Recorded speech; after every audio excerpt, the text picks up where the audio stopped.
All right, so for those of you guys just joining us, we did do number 6, so if you need to, go ahead and pause this video, give yourselves 12 minutes. Now we're grading it. The first thing that the kiddos saw, P.S., pause this if you have not yet started your number 6 and try it. But for those that tried on letter A, a lot of people thought that they were supposed to find the entire tangent line. Technically, according to the scoring guideline, you were only supposed to find the slope. Charlotte, to that end, here's the dealio. If you did the tangent line, they wouldn't necessarily take off. They wouldn't necessarily take off points unless you did not explicitly put f prime of pi equals -1 or f prime of pi equals, I think, you wouldn't have had to go all the way down to -1, but you would have had to simplify the trig. So you would have had to figure out that this one is sine of 2 pi, that's 0. And then that cosine of pi is -1 e to the 0. You would have had to have had written at least that. Technically, e to the 0, you should have had written that because e to the 0, like the trig, is something that's still a function.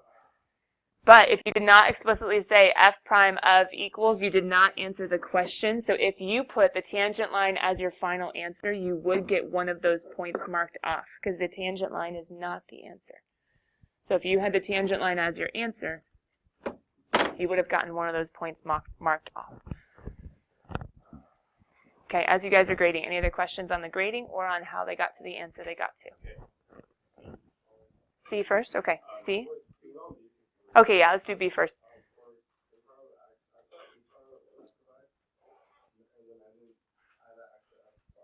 Okay. So what you messed up was chain rule, because chain rule says you have to take the derivative of the outside. Keep the inside the same. So if you wrote that, you got the first part of chain rule, but what you did is kill a bunny. Derivative of the outside, keep the inside, times u prime, times inside prime. Matryoshka, times the inner one prime. So you would have gotten, sadly, nothing. But if you could get in that f prime just stating the chain rule, you would get 1 point, even if you plugged in wrong and then messed this up down here. Austin.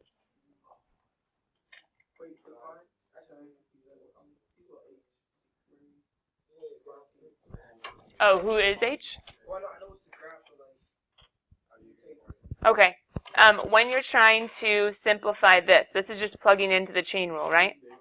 F prime of pi, you would just go ahead and steal out of the derivative that you did up above, because I think you already found f prime of pi, right? Yeah. So that's the -1. Hey guys. Shh. Thank you. Down here, you're not supposed to look at h prime yet because it's a composition of functions. Whenever you have a composition, always look to the inside first. So before you ever look to h prime, look to f. F of pi is, well, we need to go ahead and plug into our function.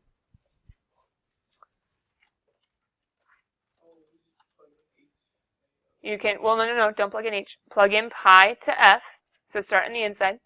So plugging in pi to f, you would end up with cosine of 2 pi is 1, and then sine of pi is 0. Sorry, sine of pi is 0, e to the 0 is 1. So 1 plus 1 is 2. So f of pi is 2 by plugging in, but you need h prime of f of pi. So f of pi is 2, h prime of 2, see how they plug the 2 in there? You would then say, okay, what do I know about h? Well, h is this graph, h prime of 2, 1, 2. Here's my graph, see it? H prime, how do I think of a derivative given a graph? Slope. So what I needed to figure out was not what this y value was at 2. What I needed to figure out is what is the slope. And the slope for h prime would equal rise over run. So I would have the point, let's see, 1, 2, 3, 3, -1, and the point 0, 0. So the slope would be down 1 over 3, or -1/3. So then when they were plugging in h prime of f of pi times f prime of pi, they figured out that f prime by plugging in was 2. Sorry, f of pi was 2. You figured out f prime is -1 from up above. Looking at the 2 and seeing the slope is going to be your h prime value, you can do -1/3 times -1. For the f of pi, put that into Yeah. When you plug in f of pi, you get cosine of 2 pi plus e sine of pi. Sine of pi is 0, e to the 0 is 1. Cosine of 2 pi is 1, and 1 plus 1 is 2. Tyler. So if they want a value, any value, and we leave it as... Okay, help out real quick. Hold on, help out real quick. Any value of what? They just want, like, a numerical answer, not anything in particular. And we leave it as cosine or sine of pi or something. That's a point off. You are expected to simplify. You are expected to simplify trigonometric and exponential expressions. As an ln of something? Or as an e to the.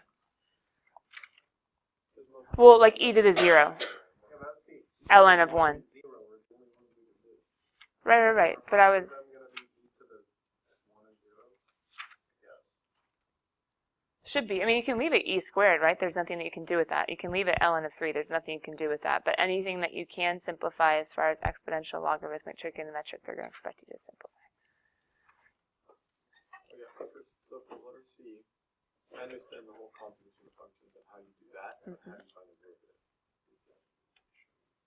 Well, you have to do the derivative before you ever do the composition. I'm saying how you do the derivative of that. Right. But I was trying to make sure that you realize there should be no compositions being done before the derivatives. But looking at this, m prime, you see a product rule, hopefully. First things first. So when I go to do the product rule for m prime of x, second, see first. This is a little baby chain rule. So derivative of the outside, keep the inside, times derivative of the inside, plus first d second. Then go ahead and plug in 2. Yeah, this FRQ definitely rocked your world a little bit if you are struggling on chain rule. This FRQ would have rocked you a little bit if you're struggling on chain rule.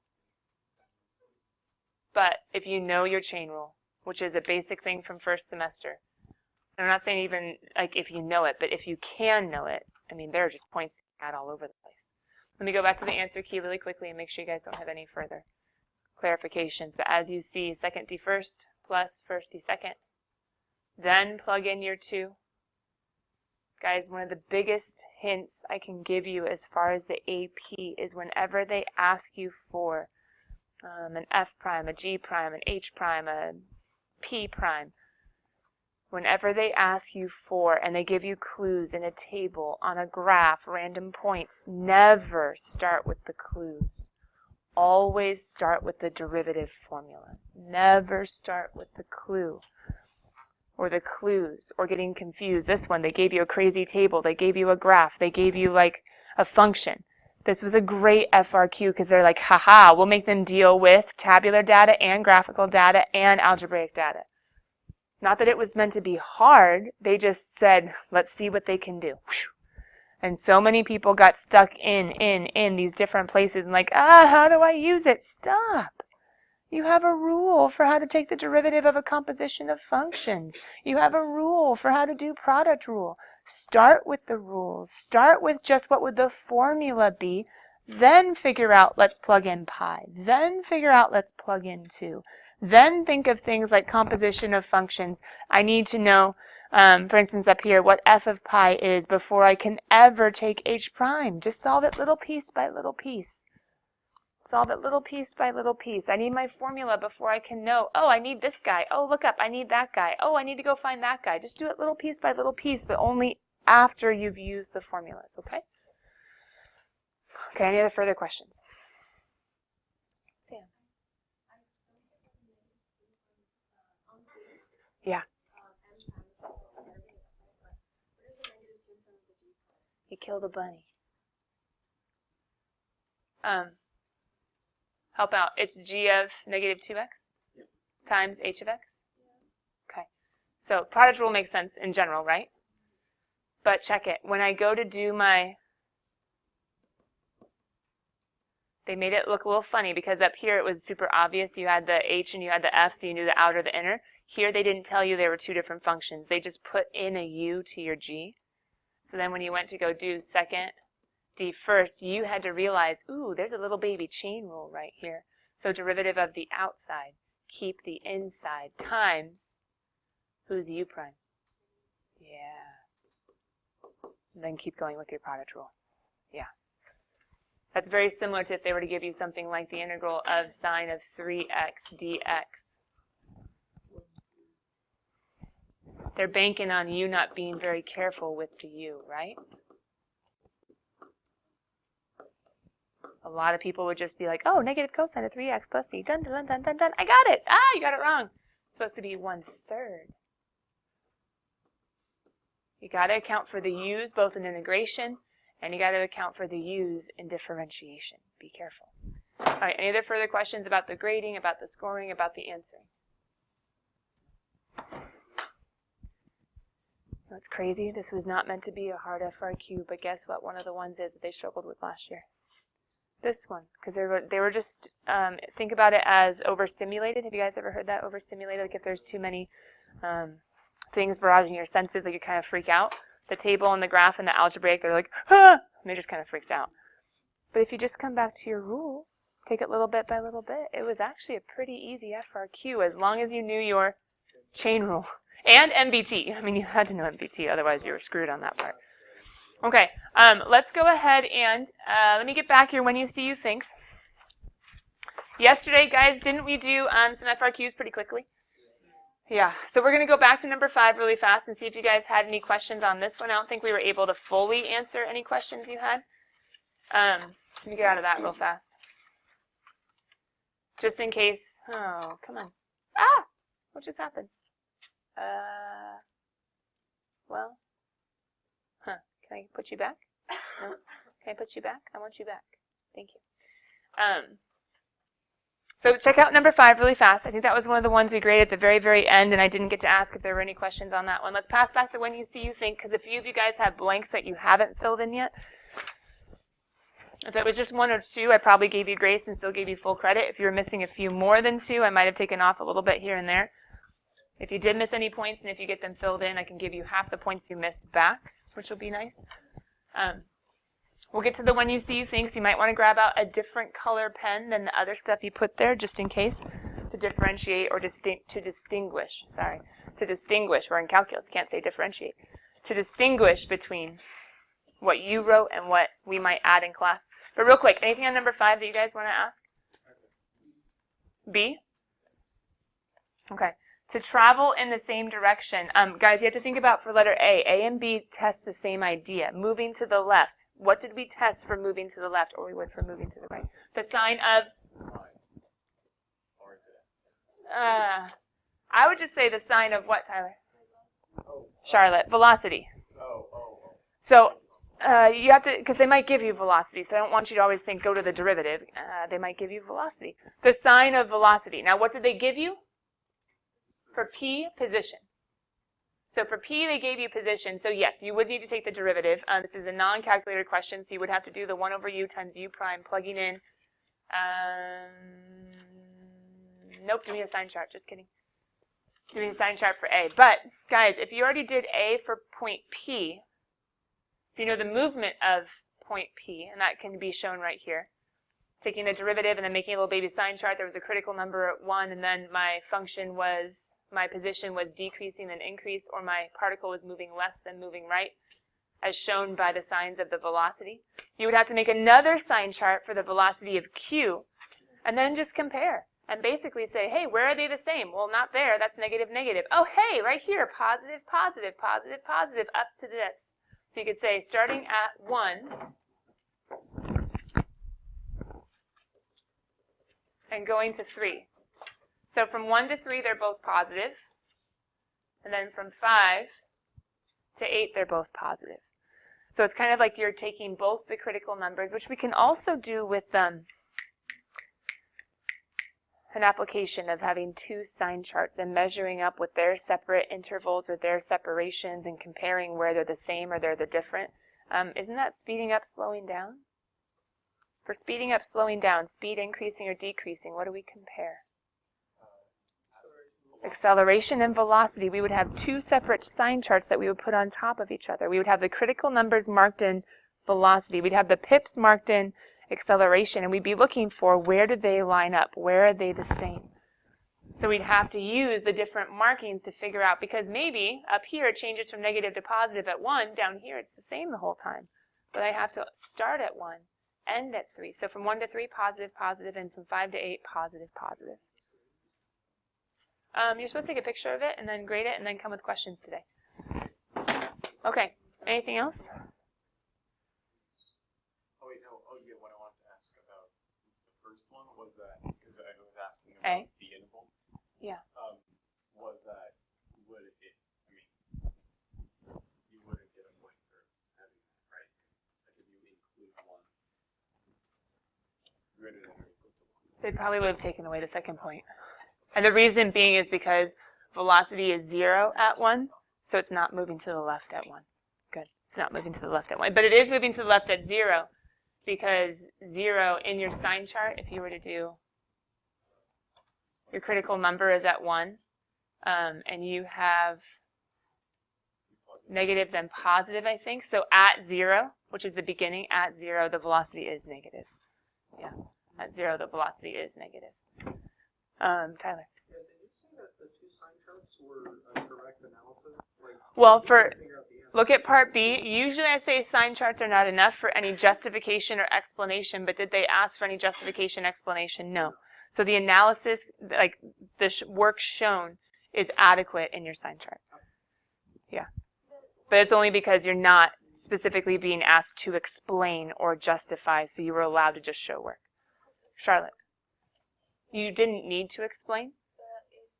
If they ask you to explain, you would need to go ahead and take this and put into words, which they did right here. They said that the velocity of P and the velocity of Q have the same sign on the intervals. That would be the explanation.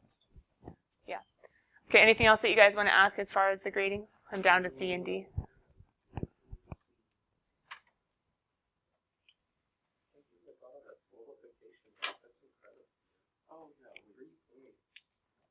For letter C, we're comparing acceleration and velocity, and the nice thing is you didn't have to do a sign chart because they just asked at certain times. You just plugged in.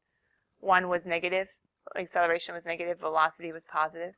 This one, I believe they say to explain or justify, explain your reasoning. So you would have had to put words to it. You would have had to flesh it out a little bit. You would have had to explain it a little bit. And you can say speed is decreasing because you don't even have to say what the signs are. You can just say opposite signs. You don't even have to solve for acceleration or velocity. Just think all places you could make mistakes.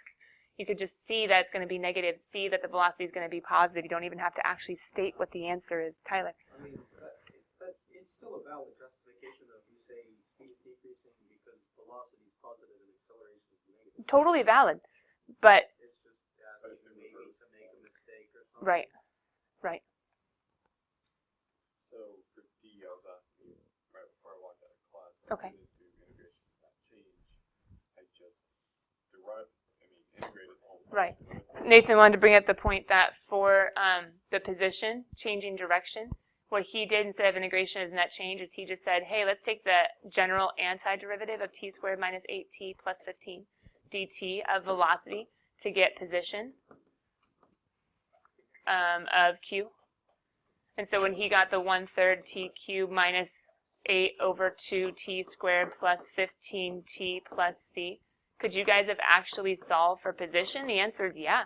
You could have used your initial condition to plug in to solve for c, and you wouldn't have had to have done integration as net change. You could have had your original position function, and then it says find the position at the first time it changes direction. So you would have had to look at your sign chart for q. Looking at your sign chart for q, lo siento.